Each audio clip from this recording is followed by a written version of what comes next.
বহু নাটকীয়তা শেষে মার্কিন সিনেটে অল্প ব্যবধানে উতরে গেল প্রেসিডেন্ট ডোনাল্ড ট্রাম্পের কর হ্রাস ও কর ব্যয় সংক্রান্ত বিল। এতে মঙ্গলবার এশিয়ার পুঁজিবাজারগুলোয় বেড়েছে শেয়ার দর, কমেছে মার্কিন ডলারের মান ও জ্বালানি তেলের দাম, বেড়েছে স্বর্ণের দামও।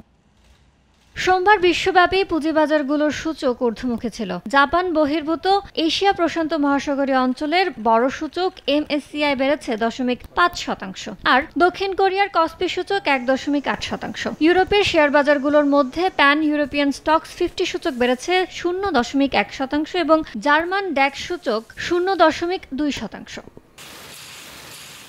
এদিকে জাপানি ইয়েনের বিপরীতে মার্কিন ডলারের মান 0.3% কমে 143.62 ইয়েনে দাঁড়িয়েছে, আর ইউরোর বিপরীতে গ্রিনব্যাকের দাম 0.1% কমে হয়েছে $1.17।